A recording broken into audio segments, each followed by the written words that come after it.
Hey, and welcome to what I hope will be a new series for the channel. This is the game, the Banner Saga.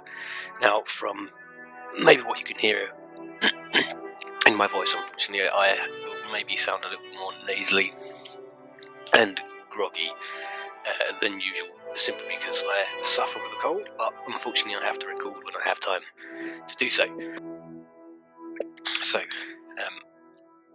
hopefully that won't interrupt this too much. Now, I did play a little bit of this just to see what the game was about. It seems very XCOM-like, which is why I picked it up, because I do like those strategy turn-based games. It has some differences though, and you will see those differences.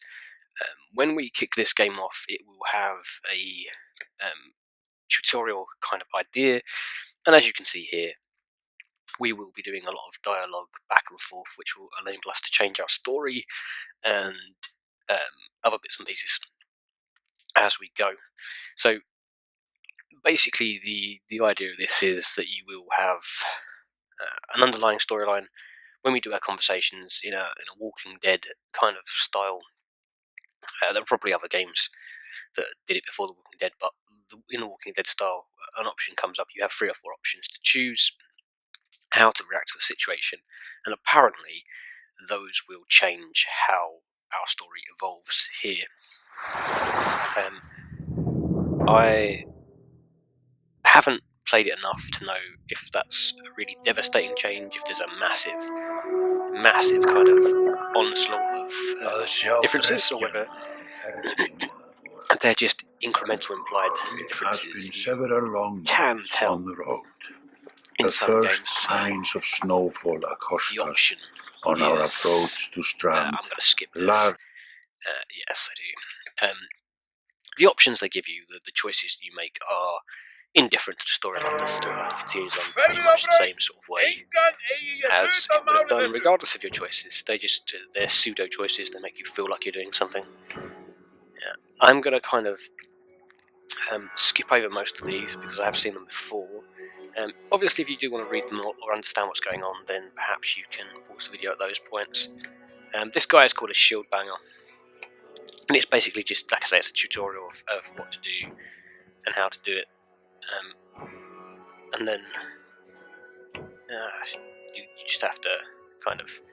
Sorry, I am clicking through these kind of quickly. As I say, I've been through it before, so I just kind of wanted to get on. Now, there are, like I say, there are differences in the way this game plays. It's now telling me that it switched over. One of the major differences, if I can pause while this game has this up, is here. You have a turn-based situation, so it's not like I get to move my entire squad, they get to move their entire squad, I get to move my entire squad. We take it in turns. So now it's their turn. It will then be this guy's turn. It will then be this guy's turn. It will then go back to him because I only have 2 people. They outnumber me, but it still goes into a turn-based situation. And the turns are interesting in themselves. You'll see it play out as we go along. Again, they're telling me about the willpower and various other bits and pieces. But if I kind of click on that, you can see I have a shield or an armor base and a health base, and they have the same. He has 0 armor, so he's going to be relatively easy to kill. Later on in the game, again, the tutorial will go for this anyway, but you need to smash through their armor, really, before you can get to their health, because I think if your attack is 13, you'll do 7 of it will be taken away, and leaving you with only 6 actual kind of damage to do, which would kill him, but leave him alive with 1 point, and so on and so forth. So I'll just carry on with the tutorial here. Now they have these things called abilities, which you're about to see in action.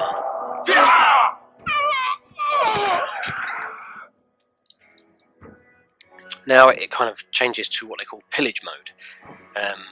During pillage mode, each character moves in order, and there are no more guaranteed turns. Check the initiative to see how the order has changed. Your allies now get to move twice in a row. So because he has no counterparts, my entire team can just go. Obviously, I only have 2 people currently. He's decided to rest in order to regain his willpower.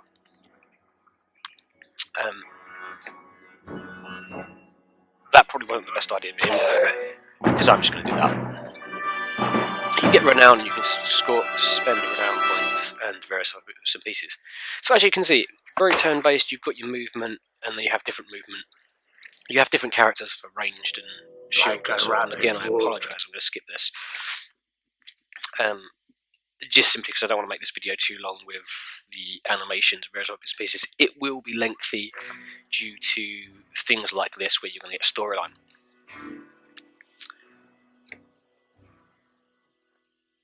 So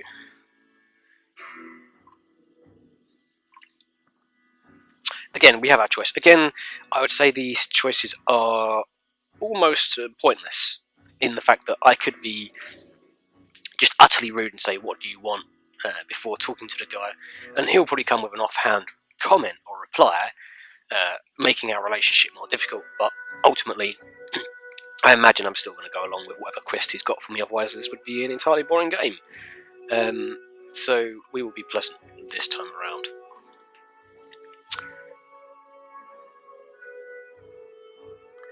And again, you've got the aggravated kind of answer, the middling kind of answer, and then the, I would guess, the more sympathetic answer.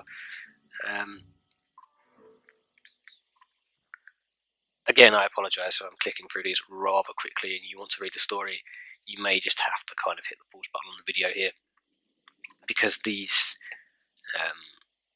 storylines do drag on a fair amount. Now on this page we have days, and that's when we travel. We have our renown, which is how well known we are. This is our morale, and this is our days of supply. This will come into play later on. You'll see once we start moving on past some of these levels what that's all about. So Eric wants to handle this with some dude. Again, you know, it's a lengthy kind of debate that goes on. Now again, I can remain silent and just let them get on with it. I can say something like this and get aggravated, or I could offer my help. So I'm going to offer some help. I could have just stayed silent, to be honest, but maybe doing something would actually push this along. Now, I can intimidate him, pay him, or do nothing. Essentially, I'm going to do nothing at this point, just simply because I want to see how that would turn out. As I say, I imagine we're still going to get to the same result regardless. I'm going to be nice.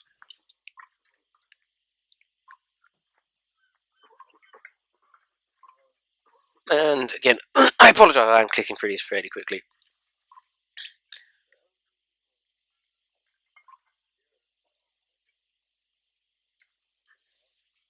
Again, I have the aggressive, nasty, fuck you kind of answer, the middling answer, and a kind of an apologetic answer of sorts. I'm going to go for the middle one.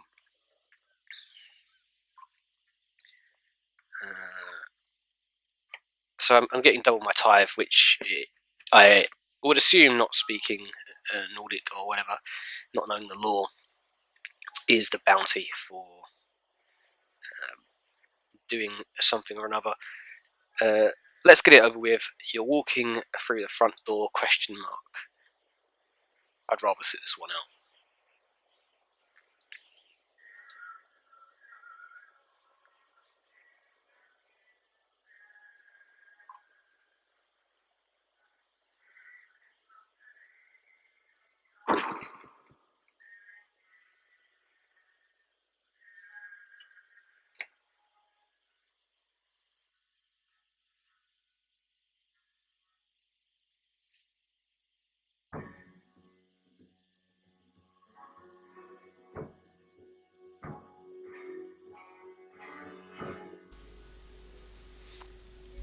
Okay, so this level is slightly different in as much as at the beginning of this level we can move our characters around now.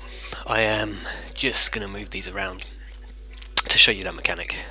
I think there's a tutorial later on that does describe this, but I thought I'd go for it now. I've bookended the platform with my two larger dudes, stuck the two smaller dudes in the middle. No idea if that's the best tactic. It's not the tactic I used the first time I played this, and I did actually complete this without any deaths that time round. So, because these guys all have to take it in turns, and there's a large number of them a fair distance away, I'm going to rest a couple of characters here. Don't think I'll bother resting him though. He can get straight in the battle here against this dude right here. He's not going to do enough damage to kill him, being as he does so little damage to the armour. I'm not going to bother. Obviously, if you had a very large creature with a ton of armour and you had 5 or 6 people standing around him, it might be worth pounding on his armour first and then going for his health. That may be a mistake. I've been rather defensive with him. I probably should start getting into the battle somewhat, otherwise I'm just going to be surrounded by dudes, and they're just going to pound on whoever they get around, because they've already got 2 around this guy. My word, why? Why is your attack so low?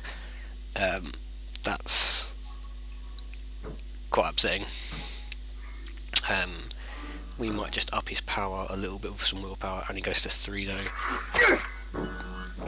That's rather irritating. Now, you know, again, going for the same dude does kind of make sense from their point of view. That should be a one-hit wonder right there. Brilliant. I am now going to have to throw this dude into battle, I think.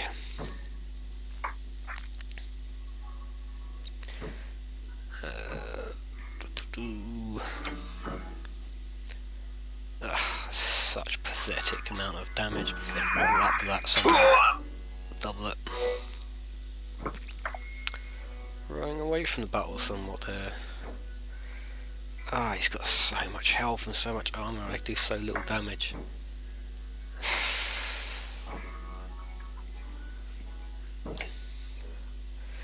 Really, I mean, I've moved over here because I just want to lower the number of people on the battlefield. And obviously the more I move around, it does make it harder for the AI to kill me, because they have to run after me, and I'm not surrounded by a giant number of dudes. There you go, another one down. Still massively outnumbered here at the time. Hopefully though, yes, there's another one down. Excellent work. That dude is seemingly more and more in trouble every time. Let's see if we can't clear some of them out. Jesus Christ, I mean, I can do 7 damage at least in this one health. It's so annoying because now he's able to do damage on that turn. I mean, with only 3 health, I think I need to get him out of danger here, really. 6 armour. Don't think it's going to be enough when he's surrounded by 3 dudes, really and truly. So, I think I can rally anyone with a purple square around them, really. I don't know what his range is, but looking at whose turn it is next, I'm going to rally that dude at the back. See if we can't get him in. Let's do some damage here. Oh, why are you so weak? 5, fine.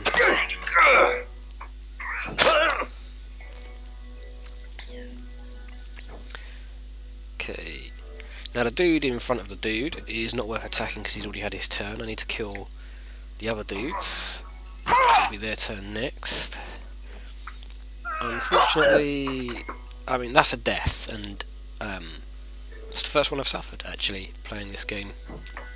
Obviously, tactically, didn't play this one as well. Perhaps it was the positioning I did at the beginning, or maybe I spent too much time pushing up my willpower, waiting. I should have maybe just attacked when I had when I was on the front foot in terms of moves.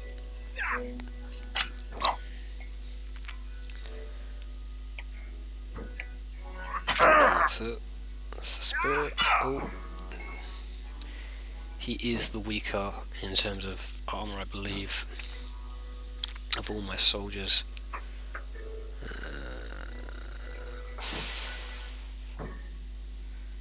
We'll use some willpower to get into battle here.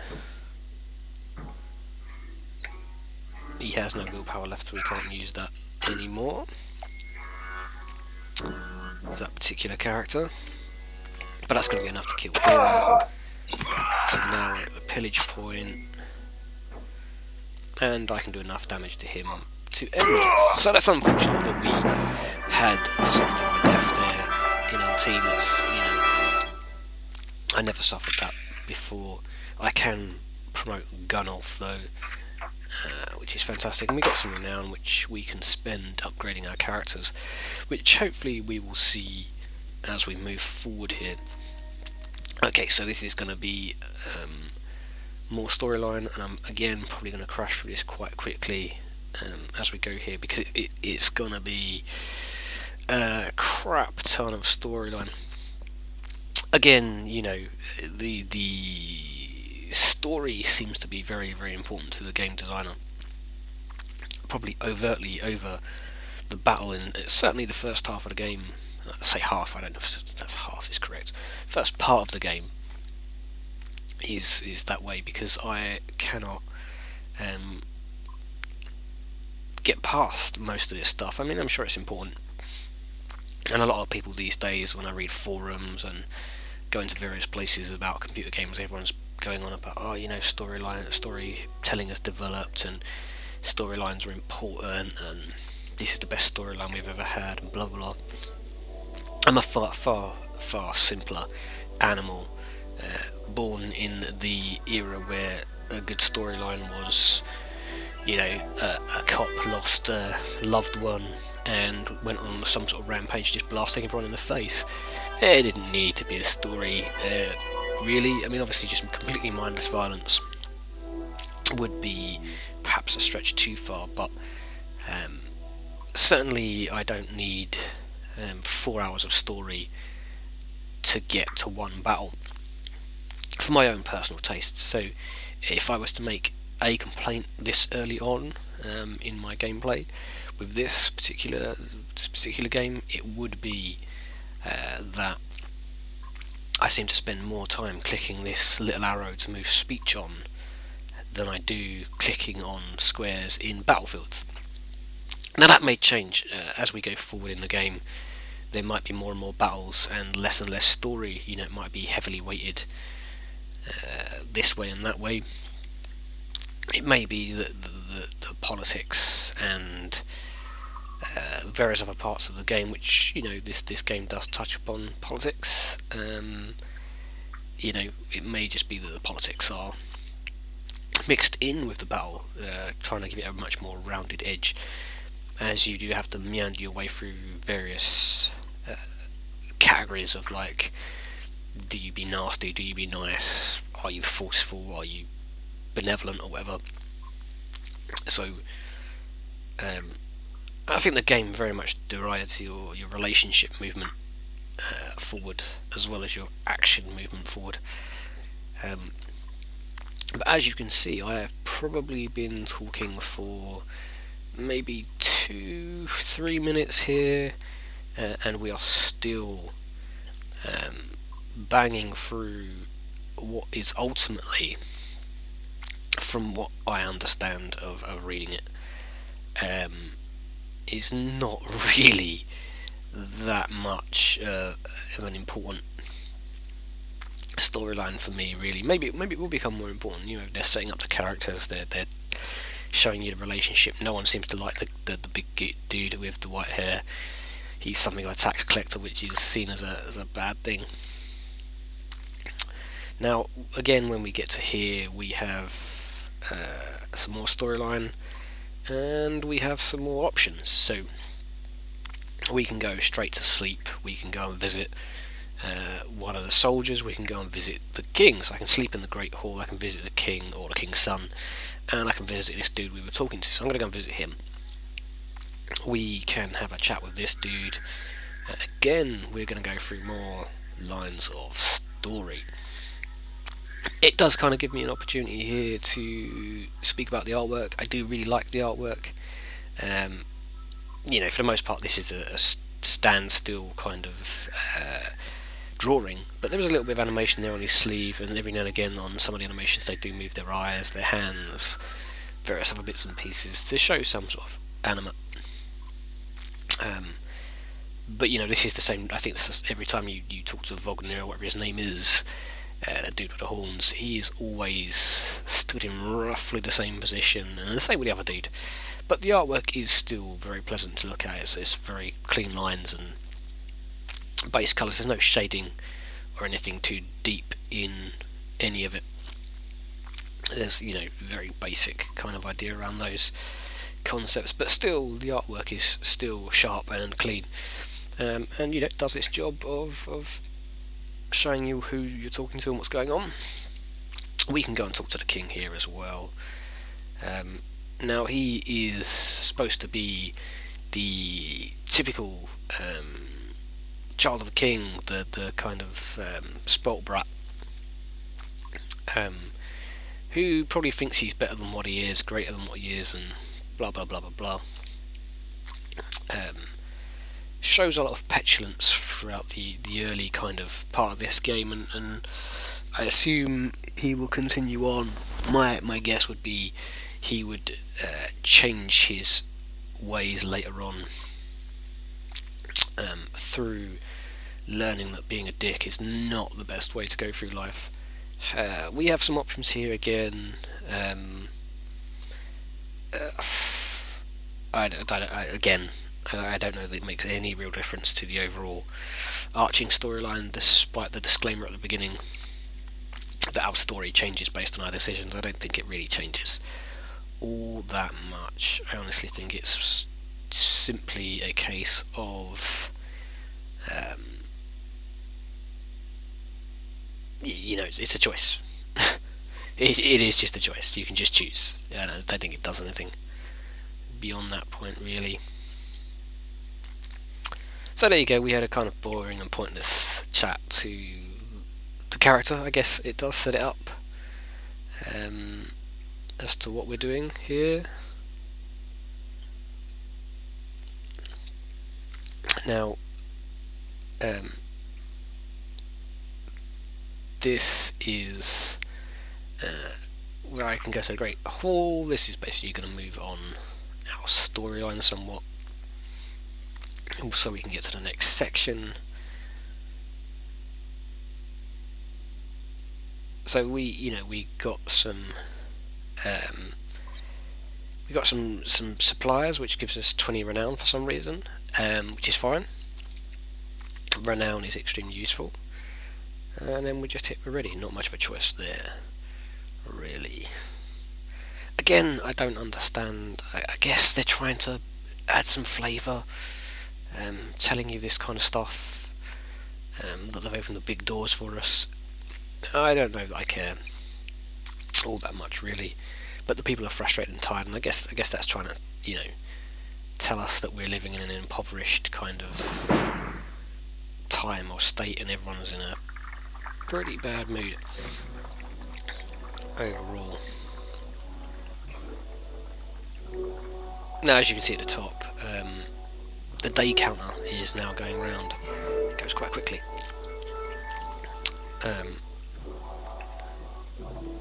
You can see it here. You can see my morale, my days of supply, and my renown. As I said, this would become more important or prevalent at points. Now, again, we can choose to drink a little, choose a lot, taste Wagner. It may have an effect. Um, and I'm going to chat, and I may regret that decision momentarily, as I will have to go through undoubtedly screens and screens of text and the same drawing over and over again. Again, it kind of gives us an idea of what we're doing, why we're doing it, who we're doing it with, and that's cool. But realistically, I'd kind of don't know. I mean, obviously, I don't know the production values. I don't know if this was like a small project that they were doing, but some simple voice acting might have worked for this kind of thing. I mean, I don't really know if that's an idea or whether they prefer the texting, but it just takes so long to read all of this that I do find that I am just hitting the button. On a personal playthrough, I go through this much quicker. I don't even read half of what is on the screen. I just push on because I bought this game to play a strategy fighting game, so that's kind of what I've done. It's going to introduce us to campsites here now, so let's take a look at that, I guess.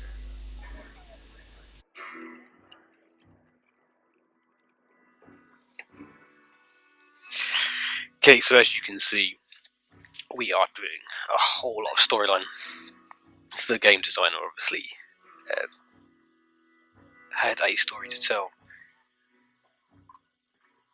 and we seem to do more of it than the fighting side, I think. So as a fighting strategy game, this is kind of interesting. Like I say, you seem to spend a lot of time making decisions about speech and whatever else, and maybe that's a little bit of politics mixed with the battle. Portrait icon shows where you can the caravan is in the world. You can also click when you're done, blah blah blah. So we can go and find some information about various bits and pieces. I honestly don't care to. As I say, the designers of the game obviously had a lot of thought put into the overall information and characters and storyline and whatever else. But now you can see why I was kind of just clicking through much of this, because for the first part of the game that I've played, which is up to around here, just beyond here, it is a lot of talking, and then we've got more explanation about various bits and pieces, how the camp works. There's a training tent.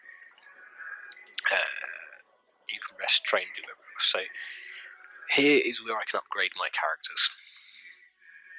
You can just view various bits and pieces. Rank 1, blah blah. You can't actually upgrade these personally. You have to kind of promote the character until they get to a point where that's the case. As I say, I never lost one. I never lost a character before. The last time I did this, I had far more points for this dude, and I got him promoted quite well. But we're going to promote him now.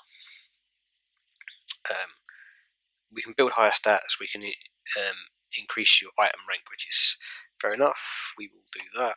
Pay 5 renown to do so. Now, I need to get more kills with this dude to do him again. I think previously I used him to kill virtually everybody in the world, and he was really, really good. You can upgrade all these other stats. So I can upgrade his defense all the way up to 12. I can upgrade his attack all the way up to 18. I can do his willpower up to 11. I can do his resilience up to 2. And this is the amount of damage I can do. I just smash the armor when attacking. Obviously, as you can see with the help button, it tells you everything there is to say. So you're not left without any information. There is this which tells you how many kills he's got, blah blah blah blah blah. So that's all fine. I'm a little bit disappointed I didn't get as many kills with this guy as I did last time. We can look at all the other characters we've got in our caravan currently. Because none of these have actually done any battling yet, I can't do anything with them. But I do have 2 points to spend here. So if we go back to this, exertion is the amount of willpower you can use on any given action. So I can up that just so the willpower I do have I can use more readily. I'm going to add 1 point to that. And I'm going to make his defense a little bit higher because he doesn't have a shield or anything along those lines. He seems to be quite weak defensively. And that will probably just about do it for that section. If I go back, those I believe are their levels. He's level 2, level 1, level 1, level 1. We obviously don't have anybody. I can change the turn order so that he's before him, blah blah blah blah blah. I might actually put him last. And obviously my roster will have more or less people in it as the game goes on. So I can go and train in battle and learn how to do bits and pieces. I can rest, which, as this thing said, will allow my morale to go up, but does mean supplies get used in various other places. Being as my morale is pretty good, I don't feel the need to do anything. I've never been in the training room, so I might just go in here and see what the training is about.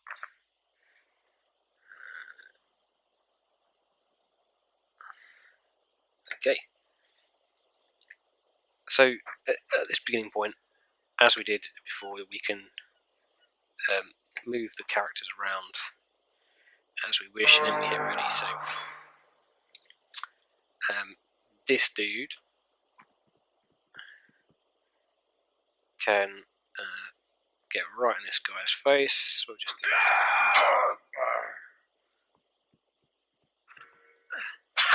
Now I assume that they will generally attack the weaker member first. It makes sense. It's what I would do for sure.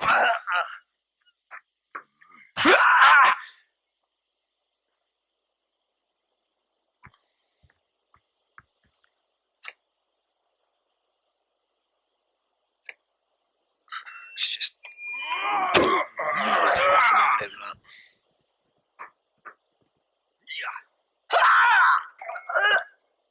and down goes one of my party members.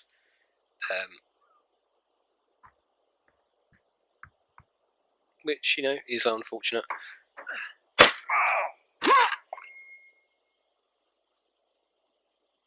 I might actually start smashing some of that away so I can start doing some damage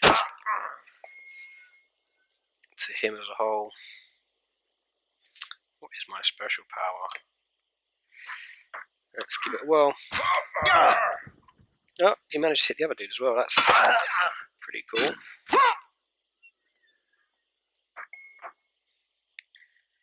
Okay, so we might as well just go and clump this dude over the head.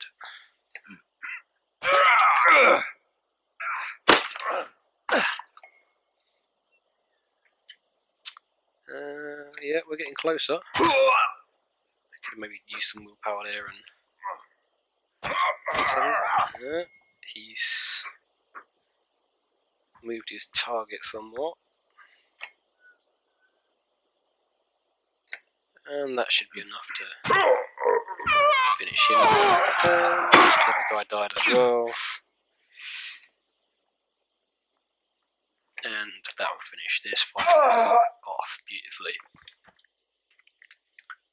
So training is good. Training kind of gives you an idea of the type of things you can do and whatever else. We are now going to just leave the camp here. And morale has kind of dropped slightly. Even the name means bad weather, where frozen wind sweeps in from the bay. They tend livestock, but most are just men driven from strand with nowhere else to go. Why else would anyone stay? We won't stop long.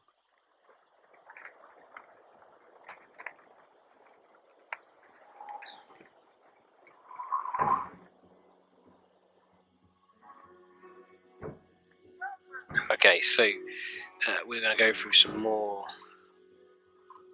storylines. Again, I apologise for clicking through this at pace and you not being able to read any of this. The basic storyline is he thinks they're there to solve his sheep theft or his cow theft or whatever, and we're not. We're obviously off doing what we're doing, but we want feeding, and he's saying he can't feed us all, and blah blah blah. Now, what has happened here is that this character's run off into the woods and doing his own stuff, and it's again more of a tutorial-based situation. I think what we're going to do is leave it here for this episode, and I will see you in the next one, hopefully, where we will continue this battle on and you will see more of what this has to offer.